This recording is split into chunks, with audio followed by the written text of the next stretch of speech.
एक लंबे समय पहले एक गांव में सुरेश और कीर्तना नामक पति पत्नी रहते थे। उनके गीतिका नामक एक सुंदर सी बेटी थी। सुरेश हमेशा सबके सामने बेवजह गर्व से पेश आता था। एक दिन शाम के समय में कीर्तना उनके घर पे वड़ा पाव बनाती है।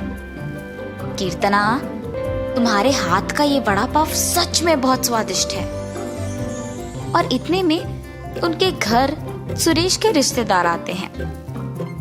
अरे सही समय पे आए हैं, मेरी बीवी अभी अभी गर्मा गर्म वड़ा पाव बना रही है, बहुत स्वादिष्ट है। कीर्तना, जरा मेरे रिश्तेदारों के लिए भी वड़ा पाव बना के ले आना।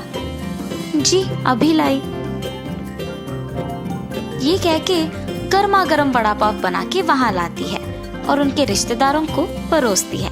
उनके रिश्तेदार उसे खाने के बाद कहते हैं,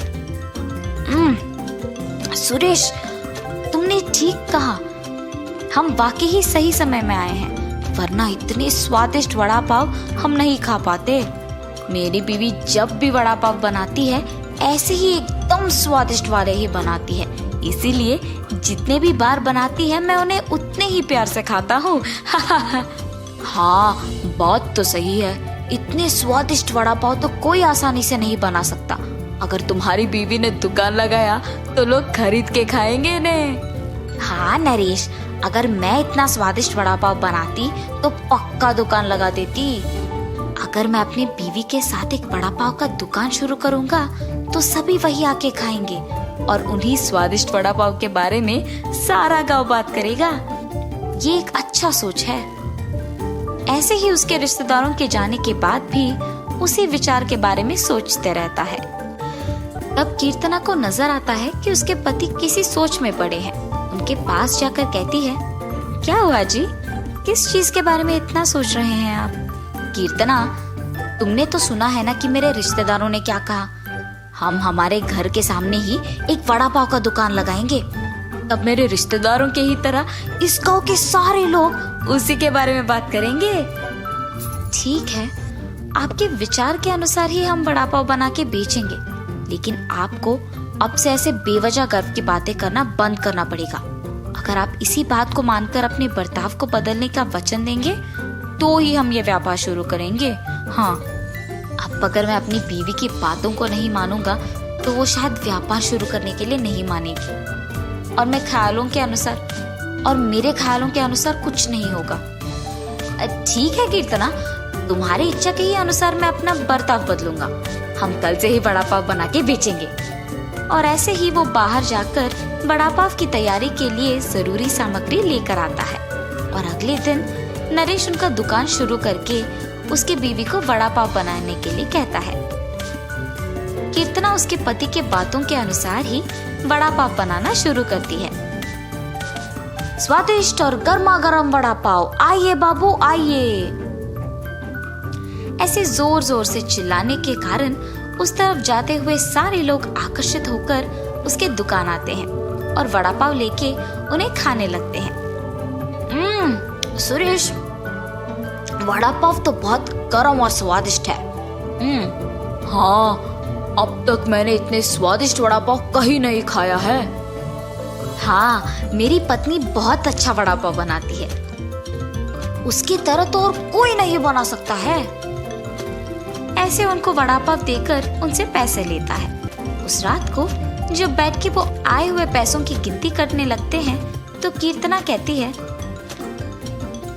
अरे वाह, पहले ही दिन हमें लाभ आया है जी। निवेश के पैसों से ज्यादा पैसे तो हमने कमाया है। क्या सच में? अगर हमने ऐसे ही इसे बरकरार रखा ना तो जल्द ही हमारा बहुत बड़ा व्यापार बन जाएगा कीर्तना। हाँ, आप सही कह रहे हैं।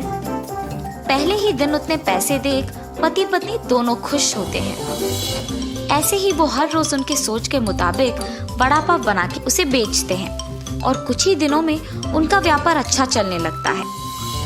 मेरे सोच के मुताबिक ही हमारा व्यापार अच्छा चल रहा है, किसी और के दुकान में तो इतने लोग ही नहीं आते हैं। कुछ दिन पहले शुरू करने के बावजूद हमारा व्यापार बाकियों से बहुत बेहतर चल रहा है। और हमेशा की तरह सुरेश वापस बेवजह के गर्व में डूब जाता है और बाकियों को भी वही बातें सुनाते रहता है। उस दिन दुकान को आए एक आदमी को वड़ा पाव लाकर देता है। मैं यहाँ जब भी वड़ा पाव खाता हूँ बहुत स्वादिष्ट होता है, एक भी बार इसका स्वाद नहीं बदला। हाँ, आपने सही कहा, मेरी बीवी बहुत अच्छा वड़ा पाव बनाती है। नया व्यापार होने के बावजूद बाकियों से हमारा बहुत अच्छा चल रहा है। हाँ, ऐसे ही वहाँ मौजूद सभी से बात करता है और ऐसे ही बात करते हुए वो उन लोगों से पैसे लेना भूल जाता है। उसके पैसे ना लेने के कारण सभी वहाँ आके उसकी गर्व की बातें सुनकर पैसे दिए बिना चले जाते थे। कुछ दिन बाद सबको जब सुरेश की कमजोरी का पता लग गया तो वो वड़ा पाव मंगा के उसे खा के पैसे देने के लिए उसके पास जाकर वड़ा पाव के बारे में बात करना शुरू करते थे।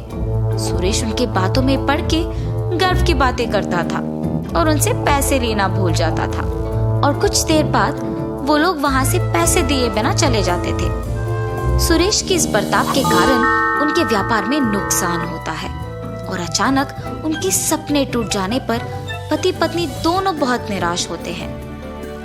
कीर्तना, मुझे माफ करो, इस सब का कारण मैं हूँ। मेरे इस झूठे गर्व के कारण ही सबको मेरी कमजोरी का पता लग गया और उन्होंने उसका फायदा उठाया। इसीलिए हमें अब नुकसान भुगतना पड़ रहा है। ऐसे कह के बहुत दुखी होता है। आपको अपनी गलती का एहसास हो गया, बस ये काफी है। अब से हम हमारा व्यापार ढंग से चलाएंगे। ठीक है कीर्तना। और तब से पति पत्नी दोनों उनका वड़ा पाव का व्यापार बहुत अच्छे से चलाते हुए खुश रहते हैं।